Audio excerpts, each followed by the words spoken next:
தலைவர் சம்பவத்துக்கு மேலே சம்பவமாக பண்ணி வழி ஆக்கிடுவார் போல். ஸோ தமிழ்நாடு முடிஞ்சுது, எல்லாத்தையும் வந்து ஃபினிஷ் பண்ணியாச்சு, ஜெயிச்சாச்சு. ஸோ அடுத்து பார்த்தோம்னா கர்நாடகாவில் ஒரு ரவுண்ட் அடிக்கிறாரு. ஸோ வந்துட்டு அங்கேயும் வந்து ஃப்ரெண்ட்ஷிப்பாக இன்னும் கொஞ்சம் நட்பு ரீதியாக மக்களுக்கு பிடிக்கிற வகையில் அப்படிங்கிற மாதிரி போச்சுனால், மக்களுக்கு பிடிச்சிருச்சுனால் இன்னமும் வந்து அடுத்தடுத்த மூவ் வந்து வேறு லெவலில் இருக்க போகுது.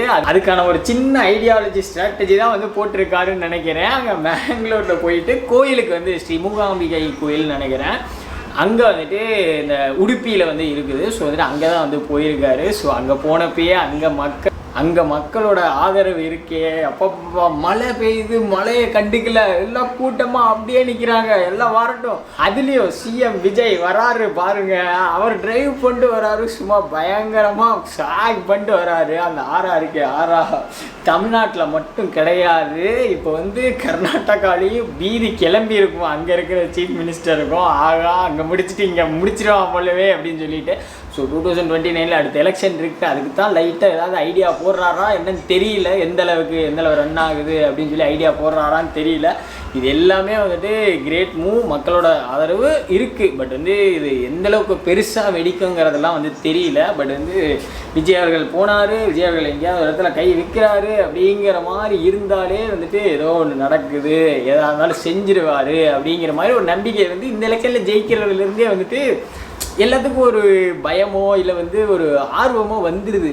இருக்கலாமோ, நடந்தாலும் நடந்துருமோ அப்படின்னு சொல்லி ஒரு பயம் வந்துடும். அந்த மாதிரி தான் அங்கே போய் பெரிய ஒரு சம்பவத்தை கிளப்பி விட்டு வந்துட்டாரு. ஸோ வந்துட்டு இதோட ஆப்போசிட் ரியாக்ஷன்ஸ் எல்லாம் எப்படி வந்து வெடிக்க போகுது அடுத்ததுன்னு வந்து தெரியல. பட் வந்து இதே மாதிரியே வந்துட்டு கொஞ்சம் கொஞ்சமாக அப்படியே இம்ப்ளிமெண்ட் பண்ணி சென்ட்ரலில் பிடிச்சி இப்படி அப்படின்னு ஏதாவது ஒன்று சம்பவத்துக்காக வெயிட் பண்ணுறாருன்னு தெரியல. இது எல்லாமே வந்து 2029 எலெக்ஷன் வர்றப்போ தெரியும் என்னென்னலாம் நடக்க போகுதுன்னு. பட் அது வந்து ஒரு சிம்பிளான சாதாரண விஷயம் கிடையாது. தமிழ்நாட்டுக்கே அவ்வளோ பெருசுனா இன்னும் அடுத்த ஸ்டேட்லாம் பிடிக்கிறப்ப அங்கங்கே சப்போர்ட்ஸ் வந்து அவ்வளோ வேணும், அங்கே இருக்கிற மக்களோட சப்போர்ட் அப்படிங்கிற மாதிரி பிடிக்கணும்.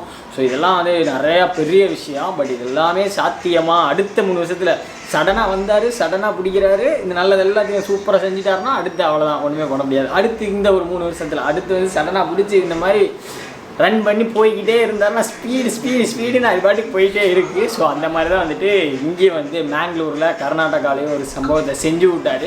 ஸோ இந்த மாதிரி மக்கள் ஆதரவு இப்படிங்கிற மாதிரி இருந்ததுன்னா, ஒரு சிஎம் விஜய் அவர்கள் ரெக்வஸ்ட் பண்ணார் அப்படிங்கிற மாதிரி இருந்ததுன்னா, அங்கே இருக்கிற மக்கள் எல்லாம் ஆதரவு கொடுத்தாங்க அப்படின்னா வந்து இந்த தண்ணி பிரச்சனை, இந்த பிரச்சனை, அந்த பிரச்சனையெல்லாம் வருமா, எல்லோரும் ஒற்றுமையாக இருப்போம், எல்லாருமே நல்லா இருப்போம் அப்படிங்கிற மாதிரி ஒரு ஸ்பீச்சை மட்டும் அப்படி கர்நாடகாவில் அப்படி கன்னடத்தில் கொடுத்துட்டாருன்னு வச்சுக்கோங்களேன், எப்படி இருக்கும்னு மட்டும் பாருங்கள். எல்லா மக்களும் அதுக்கு சப்போர்ட் பண்ணி ஆதரவு பண்ணி. ஏன்னா விஜய் வந்து சும்மா கிடையாது, கேஸ்ட்டை ஒழிச்சிருக்காரு, காசு தேவையில்லை, இந்த மாதிரி எல்லாத்தையும் உடச்சி அவருக்காக அவர் பிலீஃப் மூலியமாக மட்டுமே இவ்வளோ பிடிச்சவர்.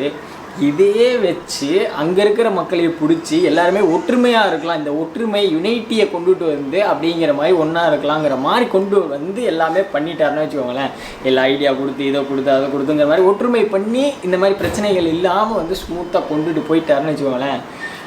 அடுத்து பிடிக்கிறதெல்லாம் இந்த மாதிரி கனவுகள் மாதிரி தான் இருக்கும் இங்கே பேசுகிறதெல்லாம். பட் இதெல்லாம் வந்து நடந்துச்சுன்னா உண்மையாகவே மனுஷன் பிச்சு விட்டாருங்கிற மாதிரி தான் இருக்கும். ஸோ லெட்ஸ் சி என்னெல்லாம் நடக்குதுன்னு. பட்டு சம்பவக்காரனா அப்பப்போ ஏதாவது ஒன்று பெருசாக எல்லாம் பயங்கரமாக பயப்படுற அளவுக்கு ஏதாவது ஒன்று செஞ்சு விட்டுறாரு, பீதி கிளம்புற அளவுக்கு.